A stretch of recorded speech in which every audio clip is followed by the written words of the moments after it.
జై భీమ్ జై భీమ్ జై భీమ్ అంటున్నారు. జై భీమ్ అన్నివ్వండి, నో ప్రాబ్లం. మీరేమనాలి తెలుసా, జై భీమ్ కు పైన కూడా ఉన్నాడు నా రాజు, మై కింగ్. బాబాసాహెబ్ అంబేద్కర్ గారు కొలంబియా యూనివర్సిటీకి వెళ్ళినప్పుడు బైబిల్ స్టడీస్ అటెండ్ అయ్యేవారు. రూత్ పుస్తకానికి ఆయన వ్యాఖ్యానం రాశారు.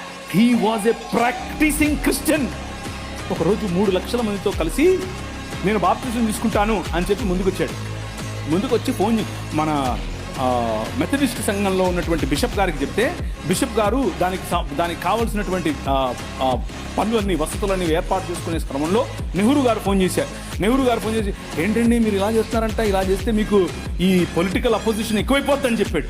ఎప్పుడైతే మనోళ్ళు మాకొద్దండి, మీరు పొలిటికల్ కన్వర్షన్ అంట మాకొద్దు అని చెప్పి నెహ్రూ గారి ఒత్తిడికి లొంగారు. ఒక పక్క ఇంకొక ఆయనేమో గోసి కట్టుకుని నిరాహార దీక్షకి వెళ్ళాడు. ఏమని, నువ్వు వెళ్తే ఏ మతానికైనా వెళ్ళు కానీ క్రైస్తవానికి వెళ్ళొద్దని. ఆయన నువ్వు అత్తే నాకేంటి, నేను యేసు ప్రభువుని అనుసరిస్తా అని చెప్పాడు. ఎవరు? డాక్టర్ బాబాసాహెబ్ భీమ్రావ్ అంబేద్కర్. ఇది నేను కొత్తగా చెప్పేది కాదు, ఇది హిస్టరీ.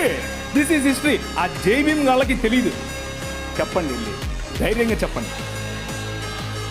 ఆయన మనము కాదంటే, మనము చీత్కరిస్తే మేము మిమ్మల్ని ఆహ్వానించము అని చెబితే ఆయన అన్నాడు, నువ్వు ఓడరా నన్ను ఆహ్వానించేది, నేనే కొత్త మతం పెడతానని చెప్పి బౌద్ధంలోకి వెళ్ళి బౌద్ధంలో కొత్త మతం స్థాపించాడు.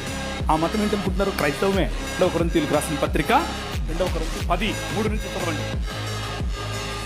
మేము శరీరధారులమై నడుచుకొనుచున్నను, శరీర ప్రకారము యుద్ధము చేయము. కానీ నువ్వు ఒప్పుకున్నా ఒప్పుకోకపోయినా, నువ్వు యూనివర్సిటీలో ఉన్నా, నువ్వు ఇక్కడున్నా, నువ్వు రాజమండ్రిలో ఉన్నా, నువ్వు హైదరాబాద్లో ఉన్నా, నువ్వు ఢిల్లీలో ఉన్నా, నువ్వు షికాగోలో ఉన్నా, ఎక్కడున్నా సరే, you are in a war.